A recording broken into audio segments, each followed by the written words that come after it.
Welcome to Fun with Annuities, where every single week I welcome a celebrity guest expert that can help you maximize Chapter 2 of your life. Listen, learn, laugh, and love every minute of the most unique financial podcast on the planet. Let's get to it.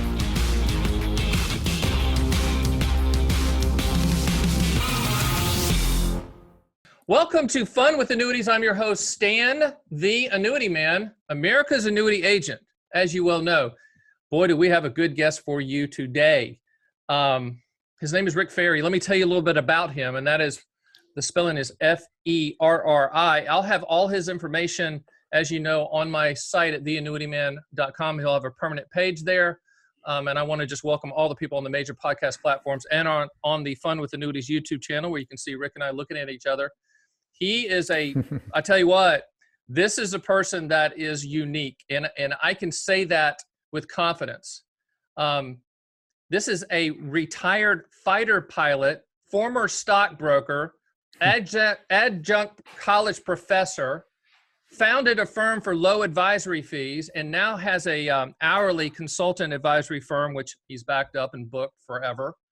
But I mean, he's who we're looking for from the standpoint of a podcast guest. He started his investment career in 1989 as a stockbroker at a large Wall Street firm, kind of like I did with Dean Witter, Payne Weber, Morgan Stanley, UBS. Mm-hmm. And then he just said, hey, I can do it better. And he has core beliefs and some things that are going to align exactly with my listeners and viewers.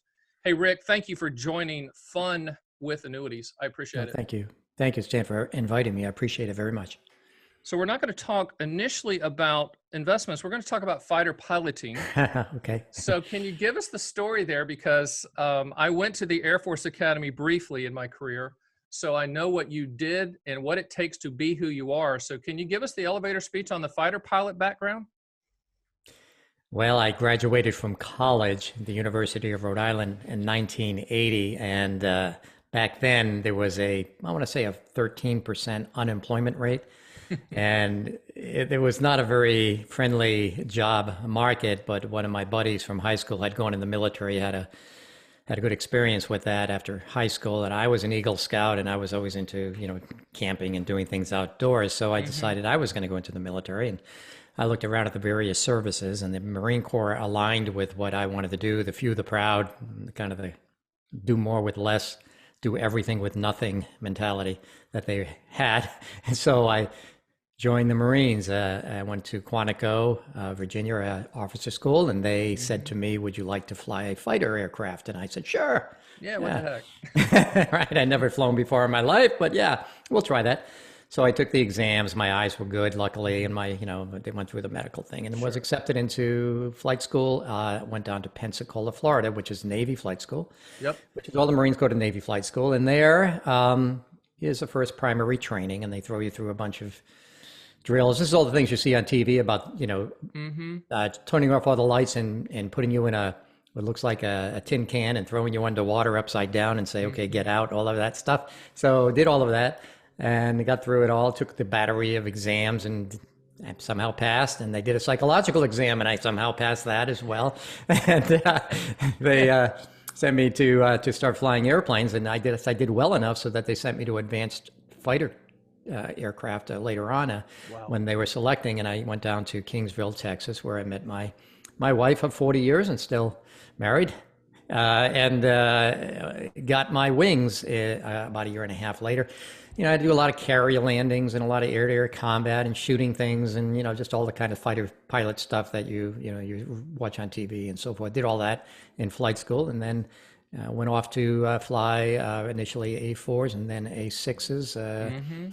And that was what I did for about 8 years until I left active duty, and then I went in the reserves and actually retired from the reserves after 20 years. But when I left active duty, I went into the investment industry. So I think that the thing that I learned though most was when I was landing on aircraft carriers, because it was both day and night aircraft carrier operations, and that has to be so precise, so accurate. I mean, any screw up at all, and you hit the deck, you hit the water, you hit something, and so it's very, very accurate, no margin for error. And When I left that environment and I went to Wall Street, it was the exact opposite.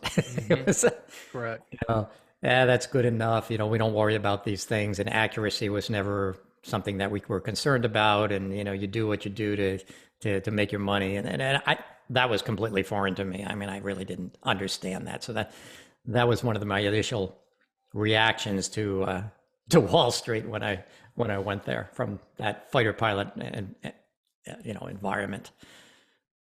What makes you go there? I mean, what made you go into the financial services business? What was the drive there? Actually, I have my undergraduate degree in business administration with a minor in entrepreneurial studies. So I was, very much an entrepreneur. I had put myself through college by doing basically a flea market antique business. I would go and buy antiques and various things from yard sales and auctions and clocks. I mean, you name it, and I would turn around and resell them to dealers and resell them at a booth that I would set up. So I was very much into, what is the value of things and what can you sell them for? And it interested me enough to get a business degree. And also when I was getting out, I still had a very big interest in taxes and investing and so forth. So I decided I wasn't going to be an airline pilot like all my friends became an airline pilot. I decided I was going to go to Wall Street, and that's what I did. And you're one of the pioneers in low-fee investment advice and portfolio management using ETFs and index funds. I mean, pioneers take all the arrows, and I'm sure you took a bunch early. But and you've written seven books, hundreds of articles. People have probably read them in Wall Street Journal and Forbes and places like that. Yeah. He's even won an award on a research paper he did on index investing. So, I mean, the reason that I was so happy for you to come on is I wanted you to talk about how your core beliefs then leads into the core, what you call the Core-4, number 4 portfolios. I think that my listeners would be fascinated to hear about those 6 simple portfolio models that pretty much any investor can adopt, and they can customize as a foundation using that. And you even have put together a free website for public use on that, which we'll have on our site. You don't have to write anything down. But can you cover, I'm assuming Core-4 comes from your core views and your core beliefs. Am I right? Well, the word core, I'm not sure. Yeah, I think that it came from the idea that investing is a whole lot simpler than what people make it out to be, especially people in the industry who are trying to make a living from this. Exactly. That, it's not that difficult. And the more you study it and the more you're in it, you realize the simpler you can make things, the better off you're going to be in the long term. If you can keep things very low cost, if you can keep your taxes low, if you could just buy it, put it away and forget it, or maybe do some rebalancing once a year, and you just don't do much. I mean, the less you do, the better off you are. The less moving parts, the better. But you would need to be broadly diversified as well. So in the Core-4 idea, which I developed probably 15 years ago initially, was what if we were just to develop a simple portfolio that might hold 4 funds, say 2 stock funds and 2 bond funds. They don't even really have to be bond funds. I mean, they could be CDs, they could be annuities, fixed annuities. I mean, they could be anything as long as a fixed income type allocation. But on the stock side, you do a total stock market index fund, which is a U.S. fund that holds all of the stocks on the market, and a total international fund, which holds all the stocks on the international market. And these are your 2 core holdings, along with your 2 bond holdings, let's say. And that's all you did. How would you do? And the answer is you'd actually outperform over 90% of everyone else with your investment portfolio, just doing that. Wow. If you're not measuring yourself against the markets, because you're not going to outperform the markets, you're just going to get the return of the markets, but you'll outperform over 90% of all other investors because they're all trying to do other things. And that's probably a conservative number. 90%. It's probably higher than that. So that was the idea of the Core-4 initially. And I talked about it for a while, and I wrote about it in Forbes. And then I actually created a website a few years ago. And what I did with that website was I took a couple of variations of the Core-4. I said, well, if you want a high dividend yielding portfolio, then you could buy these 4 funds. And if you wanted a ESG, socially conscious portfolio, you could buy these 4 funds. So it still was just 4 funds. That was the idea. And you could just, this is the portfolio, 100% in whole, done, finished, or you could use it as the core of something else where you might put a little icing on the cake, if you will. This is the cake. And if you wanted to put a little icing on the cake, you could add some other things to it. So that was the idea. Make it simple so that anybody can do it. You don't need to be paying 1% to a financial advisor or 2%. High fees. Didn't need that. Just follow this recipe, bake your cake the way you want it, and then you could add a little icing to it. And that was the whole idea. And that's what I put out there. If anyone out there is like screaming into the at their car, if they're driving or if they're on a wherever you're at, and you're saying, "Wait a minute, that sounds eerily familiar to John Bogle and the Bogleheads." Spoiler alert: Rick co-edited the book called "The Bogleheads Guide to Retirement Planning," and he even is a host of a podcast called Bogleheads on Investing. So he's a disciple, as they say, of that simplistic type of approach. In fact, he actually will say that simple investing is actually a virtue and is really the ultimate in portfolio sophistication, which kind of leads to the whole Steve Jobs thing, is simple is complex, correct? That's correct. Simplicity is a virtue. Complexity is a cost. The more complex you make your portfolio, the costlier it's going to be. It's not going to perform as well. The fees will be higher. You'll make more mistakes. So complexity is a cost, simplicity is a virtue. And if you can follow this with your investment portfolio, and you're going to be better off in the long term. I mean, it's a marathon. I mean, we invest our whole lives all the way up until the end. And actually we invest for our kids and grandkids as well. So this is multi-generational. And if you can make it simple and make it low cost and tax efficient, you're going to be better off. And that's the belief that the Bogleheads have, the belief that I have. Correct.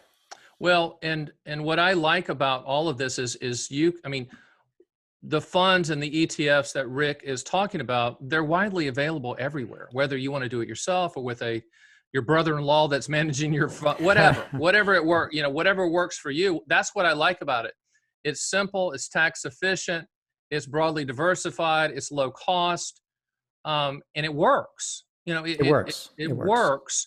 And I was thinking about, as you were explaining that, to a person that's flown a fighter jet, a jet, and landed it on an aircraft carrier, market volatility probably doesn't affect you that much. Am I correct? Well, it was funny when I came into the investment industry, people would talk about risk, and I didn't really understand what they were talking about. I said, I don't really understand what risk is. I mean, I get to go home every single night to see my family. I mean, this is not a risky business. I just don't understand what you mean by risk. But by the way, I know people are yelling at the screen and at whatever they're listening to and say, Stan, please give this site. Okay, I'm going to have it on my site, but it's the site that we're talking about is Core, CORE-4.com. Core dash, not the word dash, but the actual dash 4.com. And on there, you can view free portfolios. You can look at custom portfolios. It's all free. Keyword free. I mean, Rick's not playing around. Now he is, I think, am I right about this? But when you started, you came from the Wall Street firms, me and you both could talk about that for a whole show, but we don't want to be negative. But when you left there, you're saying, wait a minute, this can be so simple and effective that this is really an hourly fee type arrangement. Is that what brought you there? How did you get to being one of the pioneers of hourly fee advising? Well, a couple of things. I mean, Cheryl Garrett from Garrett Planning Network is the pioneer of hourly advising. I've been a fan of Cheryl's for 20 years, so I give her all the credit for that. I just adopted the model recently. But when I left Wall Street, the brokerage industry back in 1999, because first of all, I wanted to do this type of investing for clients, and I couldn't do it, as you know, from being in that industry back then. Right. You couldn't do it. There were no ETFs. Well, there were a couple of ETFs, but it wasn't like it is now. They've really shunned anything having to do with indexing. It was all about active management and high fees and return on assets, meaning how much money you're going to get from your client portfolio for you and for us and for the firm. And it wasn't about, client-centric at all, really. So when I had the epiphany of indexing back in around 1996, I decided I needed to leave that industry, but it took me 3 years to do it because I had a contract and I had to hang around for another 3 years, or I Sure. would have lost a lot of money. I had Yes. redone my kitchen. We bought a pop-up camper. And, I spent all the money that I got, and so therefore, I needed to hang out. But I did. But I just planned my escape and left in 1999 and started a low-fee advisory business, which was revolutionary at the time. I charged 0.25%, 0.25%, Wow. to put people in basically portfolios of Vanguard index funds and some ETFs and some dimensional fund advisors, which were kind of like index funds. And I custody at Schwab and custody at Fidelity, custody at TD Ameritrade, the clients' accounts. But I'd only charged 0.25%, and that really took off. I mean, it was it went up to $1.5 billion, and I ended up getting bought out by a private equity investor in a rather the ugliest transaction you ever want to talk about. And we really want to talk about it there, but it was terrible. It was a terrible thing that happened. Anyway, but when I got bought out eventually by this fellow, he went and took the company a different direction, unfortunately. But I was left, without a job and short non-compete. And I said, okay, now I'm going to do really what I have been thinking about doing for a long time. I'm going to follow Cheryl's lead, and I'm just going to do advice for the sake of advice. People pay me now by the hour for advice, and that's it. I have no skin in the game, and I just do what I believe is in their best interest. And I say to them, if I were you, this is what I would do. And it's really the truth. That is exactly what I would do. I'm not trying to sell a portfolio management service. I'm not trying to sell any products. I'm just trying to help people with their financial life. And I get that's what my business is now. I work with 1 or 2 clients a day for an hour or 2 a day, and that's it per client. You just succinctly defined fiduciary. I hope so. That's what a fiduciary. People say, "What's a fiduciary?" Rick just did it. He's doing what he would do for himself. He's putting your best interest ahead of everything. I find it funny that we have to somewhat try to legislate people having morals and ethics. If you're in the financial business, you should by default be a fiduciary because that's why you're in it. I want to go back to the Core-4 real quick. And I was digging in last night and was really fascinated because when you go to that site, again, it's going to be on my website. You'll just link to it. It's free. There's a classic portfolio. There's a total economy portfolio. There's a global markets portfolio. There's an inflation portfolio. There's an income seeker portfolio. And even for you socially conscious people out there, there's an ESG socially conscious portfolio. You pretty much covered the full spectrum on that. Which was the first one to come? Which was the first one you introduced, and which one was the last that you introduced? Well, actually, the first one isn't even on there. The original classic portfolio was the total stock market index fund, the total international index fund, the U.S. total bond market or aggregate bond market index fund, and a U.S. TIPS index fund. Sure. Now, for some reason, I didn't put that one on there, but if there was a pre-classic, that was it. And then I expanded it a little bit and said, okay, let's just do the total bond market and drop the TIPS. And go with 3 stock funds, which are the total stock, the total international, and a little bit in the real estate fund. But again, you can mix and match these however you need to. It's all, as I wrote on the website, you either take them as they are or you modify them to your needs. But the idea is simplicity. Be simple, be low cost, be consistent, stay the course, be tax efficient. All the good boglehead type philosophy that goes behind these portfolios.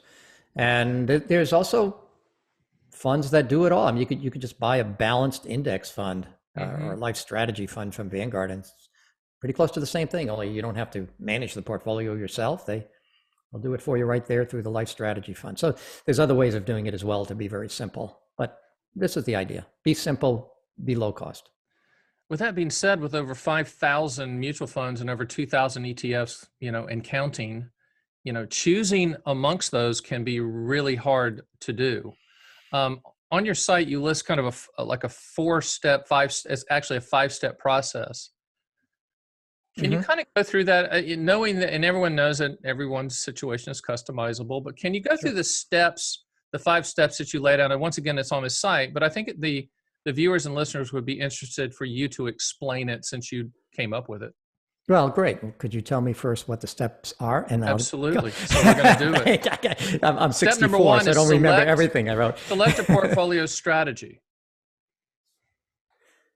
So this would be the asset allocation between stocks and bonds. So you have to make a determination whether or not you're going to be aggressive or whether you're going to be conservative, because you want to be consistent with this. So your strategy is going to be, should I be aggressive? Should I be 80% in stocks? Should I be conservative? Should I be 50% or 40% in stocks? So you first have to decide what the cake is going to look like, and how aggressive you're going to be or how conservative you're going to be.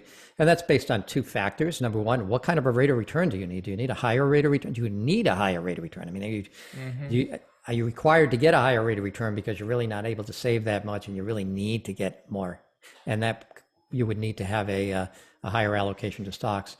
But then also your ability to handle risk, because even if you need to get a higher rate of return, if you can't handle the volatility that implies, then you're going to not get a higher rate of return, because at the worst time of the market, you're going to pull the plug and capitulate and jump out, and that's going to hurt you. So it's a combination of two sides of the coin. It's your emotional, do you understand yourself emotionally, and then technically, do you understand how, what kind of rate of return you're looking for to come up with the strategy that you need, the asset allocation.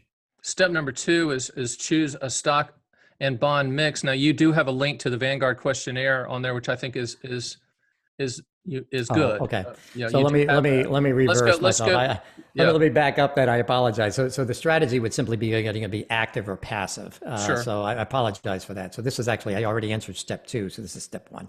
So step one is, are you going to be active or passive? And that's simply, are you going to use low cost index funds, or are you going to try to outperform the market? And clearly I say the benefit to you is to use low cost index funds, which leads us into number two, which is the asset allocation question of how much you should have between stocks and bonds. Sure. And then number three was just select your funds. I think that's the one that people are going to go, wait a minute, didn't you just say, Stan, there's 5,000 funds and 2,000 ETFs? And the answer is yes, I did. Select your funds. That's where you can help, correct, with this site? Sure. So 99% of those funds are not needed, unnecessary, redundant. They're there for some other purpose other than to make you money. They're to make somebody else money. Sure. The funds you want to concentrate on are the total market index funds, the U.S. total market, the international total market, and you could go and screen total stock market index fund list, total international index fund list, and you'll come up with these databases you'll be able to screen for this. There's not that many of them out there. Fidelity has them, Schwab has it, Vanguard, of course, has it. Some ETFs like State Street has it, iShares has it, and they're all very, very similar.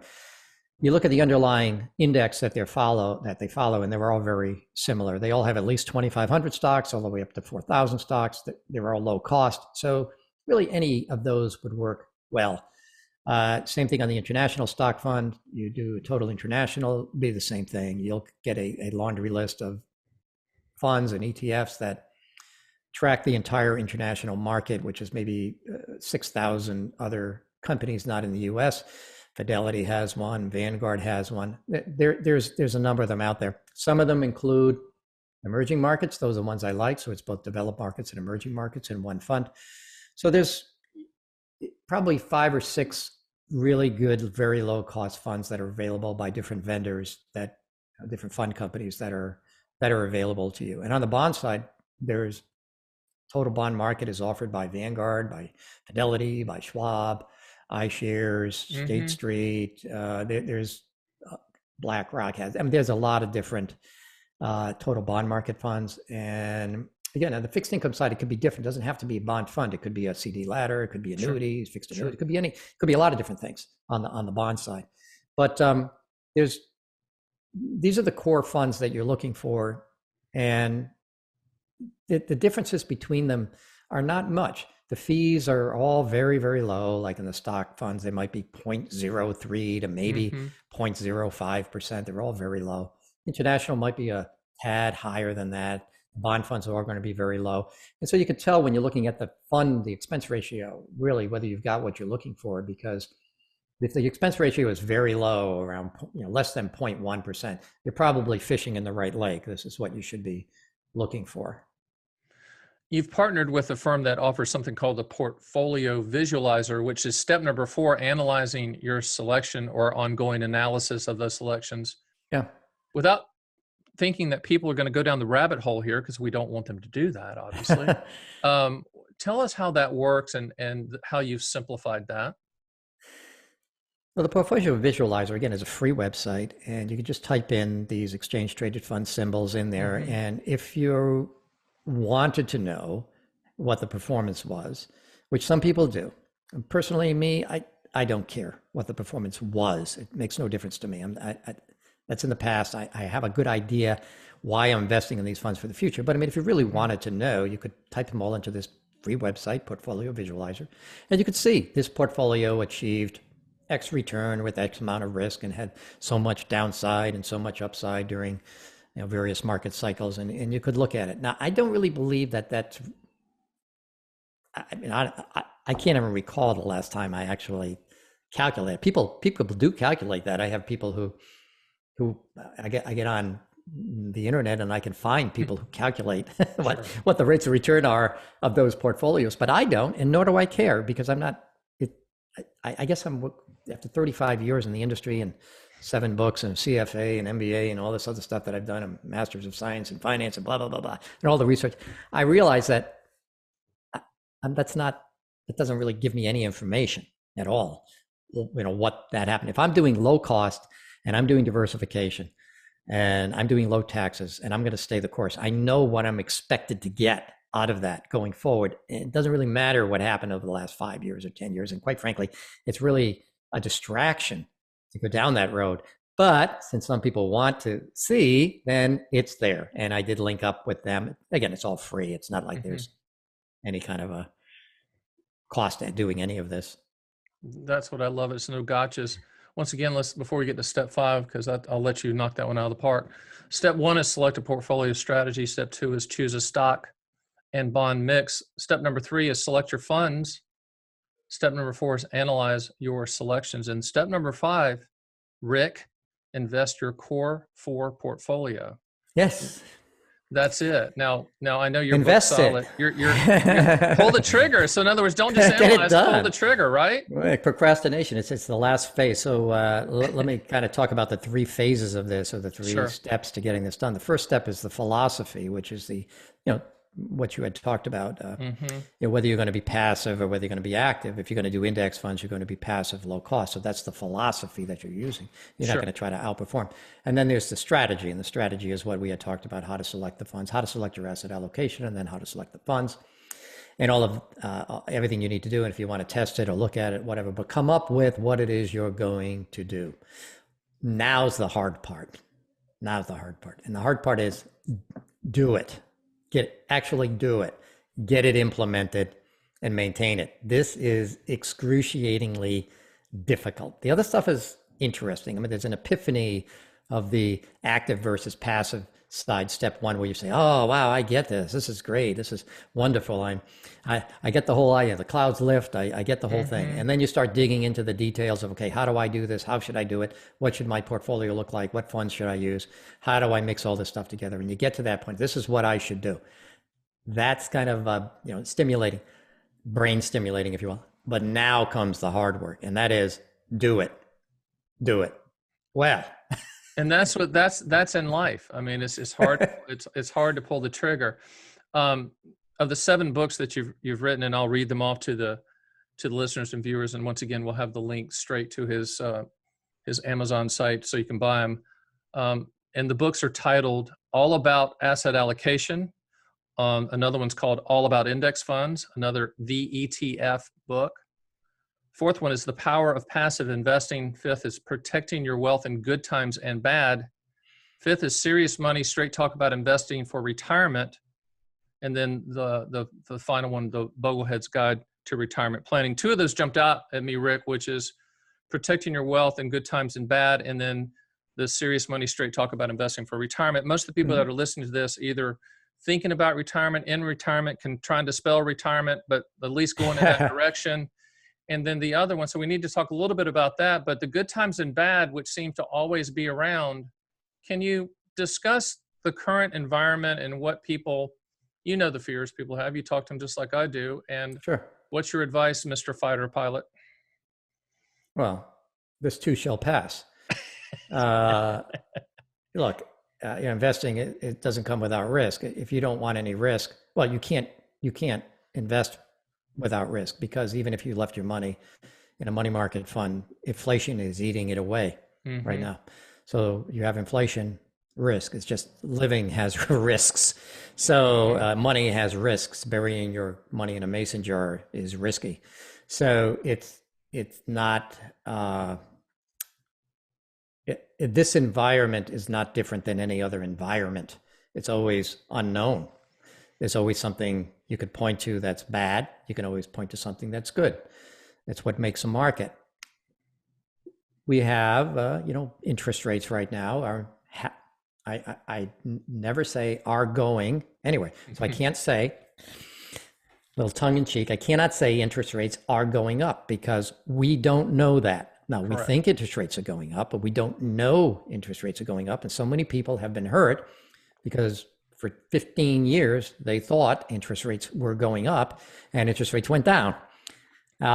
So now interest rates have gone up. They've gone up a lot in the first quarter. In fact, more so than in the last 40 years. The people who have had money in bonds, bond funds have lost more of their temporarily because things are self-correcting in the bond market. Remember, those bonds come due, they get reinvested.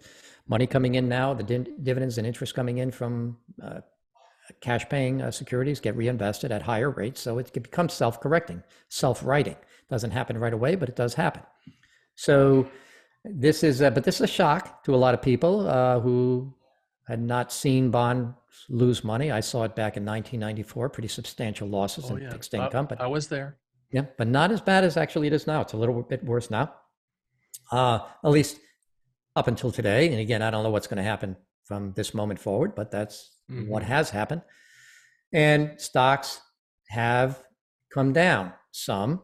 And there is a relationship between higher interest rates and lower stock prices. So the fact that interest rates have gone up and the price of stocks have come down some is no surprise.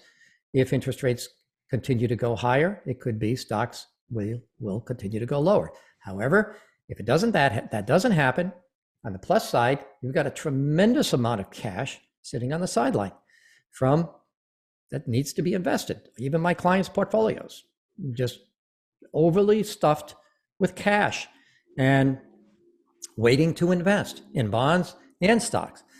Trillions of dollars out there in the banking industry waiting to be invested in stocks and bonds. So there's this avalanche of money out there that could come tumbling into the market if, say, there was a ceasefire and whatever the catalyst is, in the UK. It doesn't matter what it is. Everything could reverse. We just don't know. We don't know those things. So how do you invest with all of these known unknowns and unknown unknowns and all of that? How do you invest? Well, you have to have an allocation that you can stick with between stocks and bonds through all market conditions. You have to be very low cost, just to be tax efficient, do some tax loss harvesting in your taxable account. If you've lost some money, take the lemons and turn them into lemonade. Go from one Vanguard Total Stock Market Index fund to an iShares Total Stock Market Index fund. Go from a Vanguard Total Bond Market Index fund to an iShares Total Bond Market Index fund. It's not a wash sale, because there are two different fund companies there. So you can take the tax loss and you can use those tax losses to offset gains or ordinary income up to $3,000 a year. So you just be smart about how to use these taxes. You make the tax loss an asset, if you will, and take advantage of doing that. So there are things you can do to take advantage of this downturn that has occurred in the market. As far as changing your investment strategy, that you don't want to do, particularly when things are either red hot or have taken a beating. That's not when you want to change your investment strategy. You don't want to become brave in a bull market, and you don't want to get scared in a down market. You just have to stay the course, and things eventually self-right after a while. But it does sometimes take a while. If you have money that you need to buy a house with, or you're going to be doing something else with that money, it probably shouldn't be in the stock or the bond market anyway. It should probably be sitting in a bank somewhere, earning very low interest, and probably below inflation interest, but that money is for your spending needs. And I don't really even count that as far as your investment. So you got to differentiate monies as well. Long-term money you need to be very patient with, and the short-term money you just need to be very safe with. One of the things I was reading a bunch of your stuff over the weekend, actually. And one of the things that jumped out to me is something you said about there's some 3 attributes that successful investors have. And you have cultivated this over your 35 years of talking to people and helping people and listening to people. There are 3, and I want you to cover each of them, but it's number 1 is embrace a passive philosophy. Number 2 is create a portfolio strategy.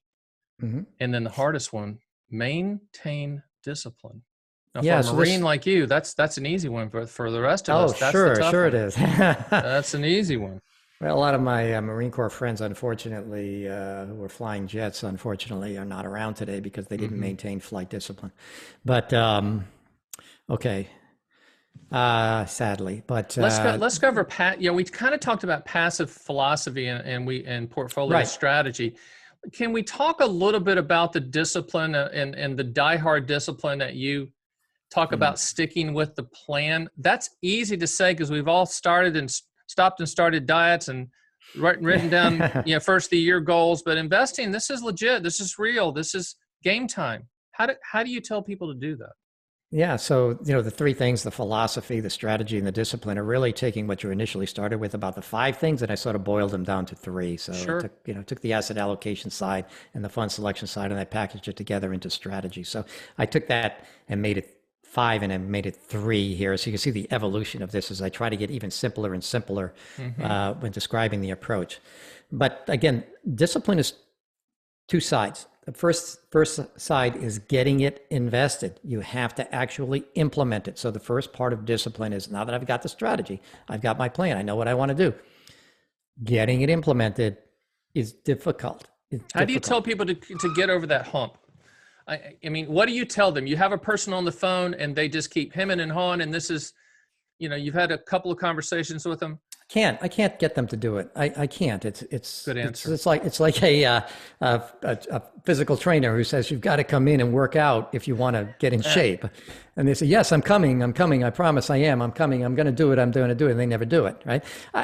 You can lead a horse to water, but you can't make him drink, kind of thing. I can show you what you need to do. I can help you create the plan. I can't do it for you. Now, here's where advisors come in, where they say they can do it, but they can only really do a small portion of it because it might be 401k plan that needs to be implemented. You may have to buy some CDs or do some other things. Some paperwork has to be done. Even as an advisor, if the client doesn't do the paperwork, doesn't follow through, there's nothing you could actually do about it. So the first phase of this is actually get it done. Get it done. Now, I've got some clients who are very, very good at it. They've taken this plan that I helped them create, and they went and they got it done. And then there's the other half. The other half will call me up a year later and say, well, you're going to be really upset with me. I really haven't been very good. I kind of got some of it done, but not all of it. And then we go through it all again and say, okay, and I write out, this is what you need to do. You need to do this, this, this, this, this. And I send it to them. And then a year later, they call back and they send me their portfolio, and it hasn't really changed very much, right? So it's like, I can't do anything about that. I honestly can't. You at some point, it gets done, maybe. And if it gets done, that's the biggest hurdle. I mean, by far, once you get it done, maintaining it is easy. Once you go to the gym a few times and you start working out, it's easier to get in the car and go to the gym because you get into a routine, and it makes it so much easier. But this is the implementation phase of discipline, is absolutely the hardest phase of investing. It's not the philosophy. It's not coming up with the strategy. That's all fun and interesting. It's the excruciating pain that it seems like people sometimes have to go through to actually get it implemented. But once it's implemented, once it's done, then it's easy to maintain. It's really not difficult at all. Do you think that market timing or interest rate timing is the killer of discipline a lot of times? Yeah, let's talk about this, and let me frame it in a Either when you're going to implement the strategy and you've got a bunch of cash, are you going to do a lump sum? You're going to do it all at once. And one day you're going to go in and you're going to do all the trades and you're going to get it done in one lump sum. Or you're going to dollar cost average, where it might put some in now, 3 months later you put some more in, 6 months later you put some more in, and so forth until it's all actually done. Now it sounds a whole lot more palatable to people who are looking at the market and saying, oh, the market's high, or maybe the market has come down and I think it's going to come down further. What if interest rates go up and this and that? It becomes really palatable to them to do dollar cost averaging. Well, let me tell you, it's usually not the best way of doing it. And here's why. It doesn't get done. It doesn't get done. What they'll do is, look, if you're going to do the lump sum, let's cover that first. If you're going to do the lump sum, it's painful, excruciatingly painful. And you might as well get it into your mind that if you do the lump sum and you take it all and you implement it in one day, you make the change and you do it all in one day, you might as well just get it into your head. The next day, the market's going to crash. You might as well get it into your head because it's going to, you just expect it to. Now, we don't know whether or not it will or not. But you're sitting here saying, when should I do this? When should I do it? Okay, I'm going to do it now. You might as well have in your head that your timing is the worst it could possibly be and the market's going to crash. Because if it does, then it meets your expectation. And if it doesn't, it's like, wow, it actually went up. This is incredible. I didn't screw myself. Okay.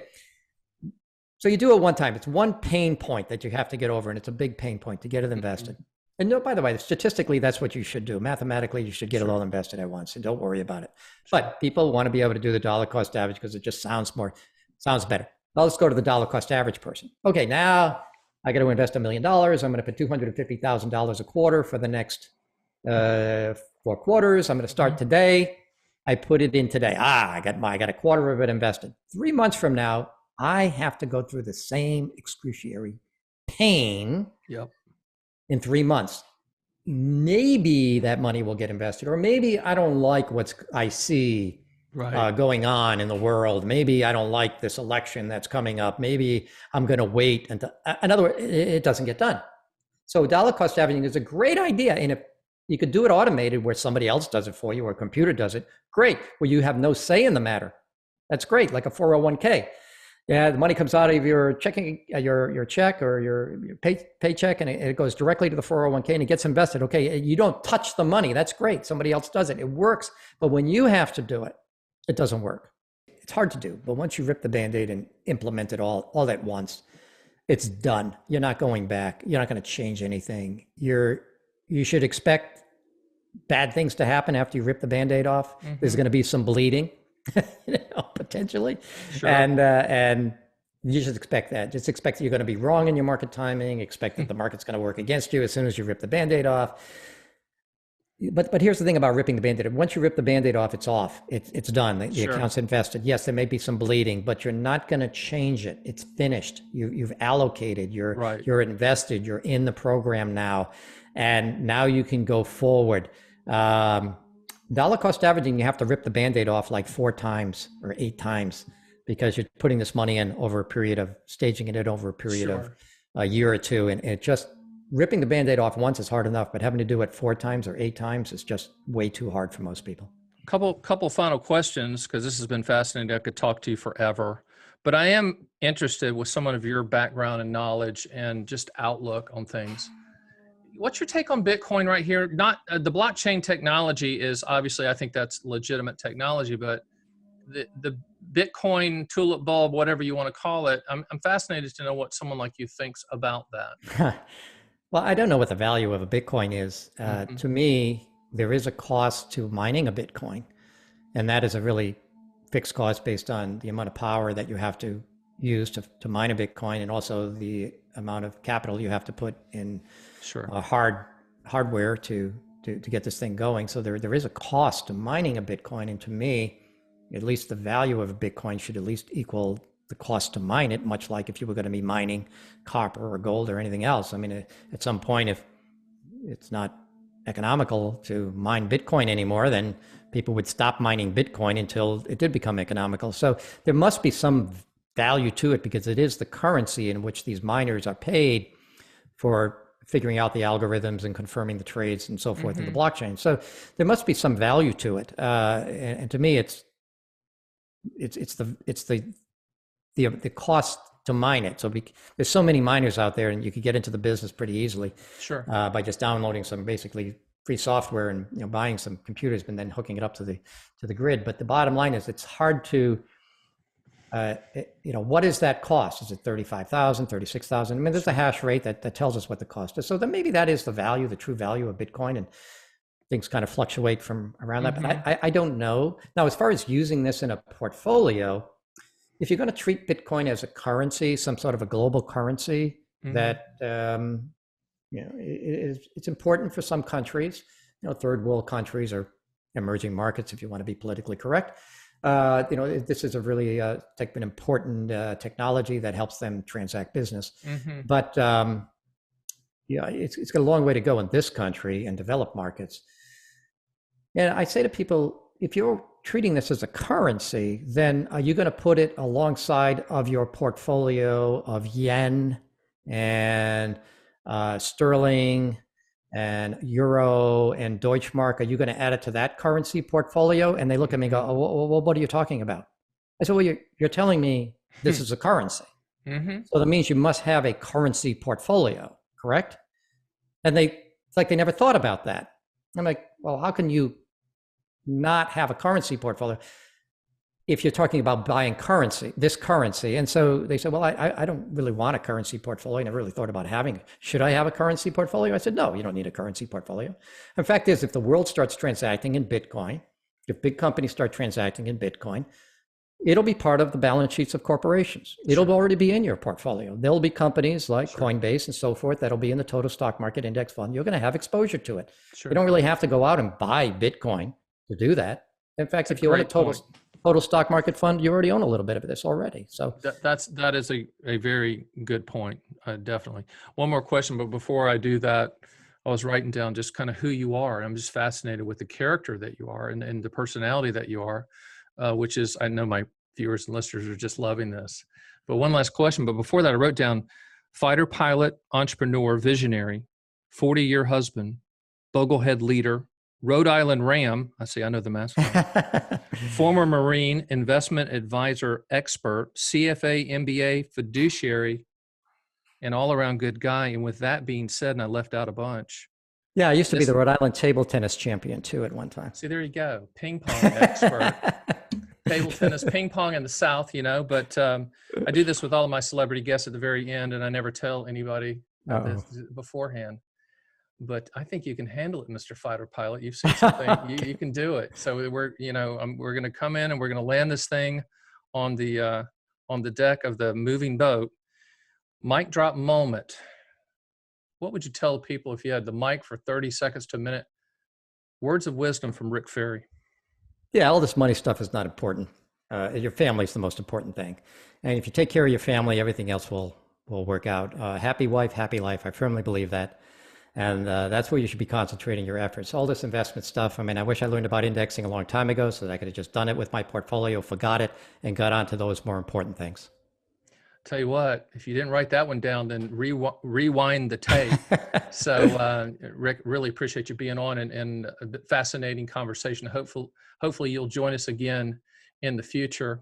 I do want to thank everyone who's watching on the Fun with Annuities YouTube channel and listening on all major platforms to Fun with Annuities, which is surprisingly one of the fastest growing business podcasts in the country. And the reason is because I have people on like Rick Ferri. So thank you. My name is Stan, the Annuity Man, and I'll see you next week.